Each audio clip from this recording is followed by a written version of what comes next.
त्रिगुणासार निर्गुण हे सार, सारासार विचार हरिपाठ, सारासार विचार हरिपाठ, सारासार विचार हरिपाठ. सगुण निर्गुण गुणाचे अगुण, हरिविन मन व्यर्थ जाय, हरिविन मन व्यर्थ जाय, हरिविन मन व्यर्थ जाय. अव्यक्त निराकार नाही ज्या आकार, जेथोनी चराचर हरिसी भजे, जेथोनी चराचर हरिसी भजे, जेथोनी चराचर हरिसी भजे.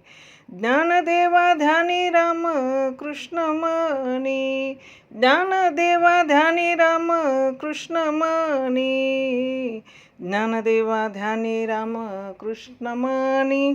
अनंत जन्मोनी पुण्य होय, अनंत जन्मोनी पुण्य होय, अनंत जन्मोनी पुण्य होय.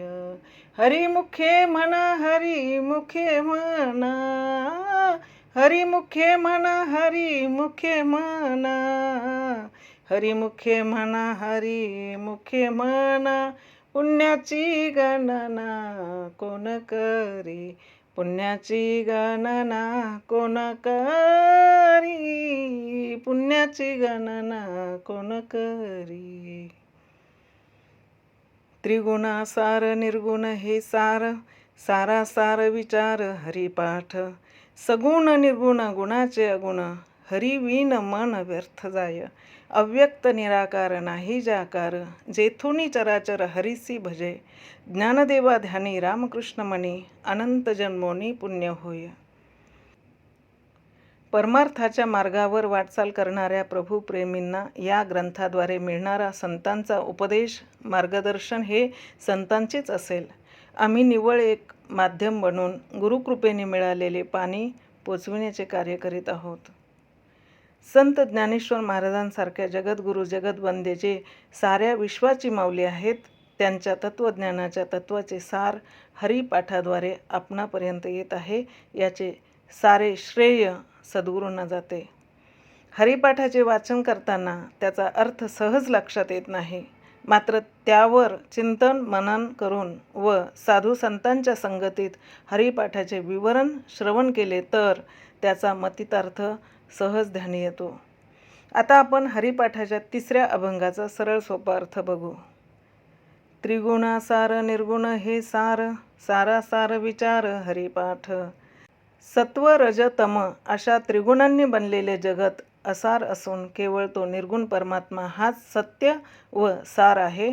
म्हणून या सार असाराचा विचार केला असता त्या सत्स्वरूप परमात्म्याचे चिंतन करणे हेच योग्य होय. याबाबत संत तुकाराम महाराज म्हणतात, सत्य साच खरे विठोबाचे नाम बरे. सगुण निर्गुण तुझ म्हणे वेद, तुका म्हणे भेद नाही नामी. साराचे ही सार भक्तीचे भांडार, नाम निरंतर गाता वाचे. परमात्म्याचे स्वरूप सगुण आणि निर्गुण, गुणवान आणि गुणरहित असे दोन्हीही आहे. अशा त्या हरी वाचून इतर ठिकाणी आपले मन गुंतवण्यात काहीच लाभ नाही. त्याशिवाय इतर ठिकाणी मन गुंतविल्यास लाभ नसून हानीच आहे. तो प्रभू कोणत्याही प्रमाणांनी व्यक्त होत नाही. त्याला आकार, रस, रंग, रूप, गंध नाही. आणि ज्याच्यापासून सर्व चराचर म्हणजे चेतन अचेतन सृष्टीची उत्पत्ती झाली आहे, त्या प्रभूचे हरीचे तू भजन कर.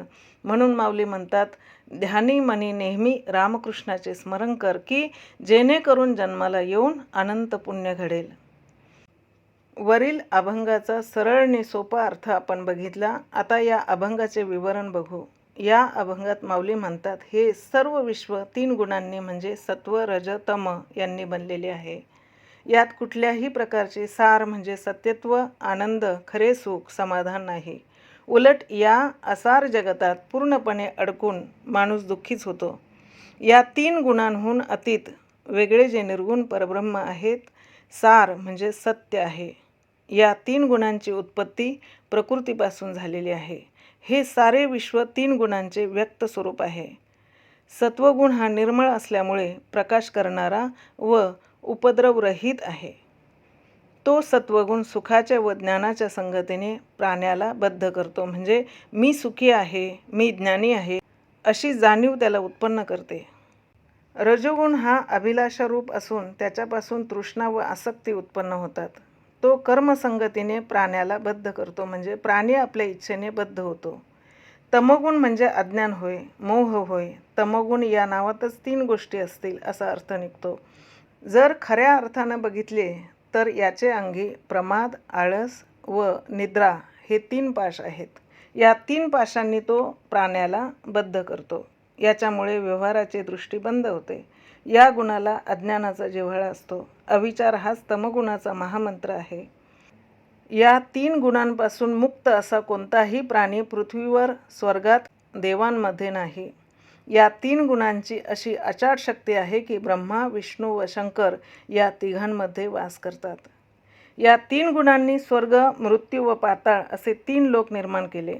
मात्र आसार म्हणजे मिथ्या असलेल्या या त्रिगुणांनी युक्त सर्व वस्तूंचा त्याग करून सार म्हणजे सत्य, अविनाशी, सर्व सुखांचा आधार असा जो निर्गुण परमात्मा, तो त्रिगुणाच्या पलीकडचा म्हणजे त्रिगुणातीत आहे. त्याचीच आराधना करून प्राप्ती करून घेणे हे नरदेहाचे खरे सार्थक आहे. कारण या नरदेहात असलेल्या चैतन्य स्वरूप आत्मा हा त्या परमात्म्याचा अंश असल्याने त्याने आपल्या अंशासच प्राप्त करून घेणे हेच मानवाचे खरे ध्येय, उद्दिष्ट आहे. म्हणून माऊली या अभंगात अव्यक्त, निराकार, निर्गुण अशा हरीचे रूप ध्यानी आणा असे म्हणतात. असे सांगताना माऊली म्हणतात की माझ्या ध्यानी मनी रामकृष्ण आहे.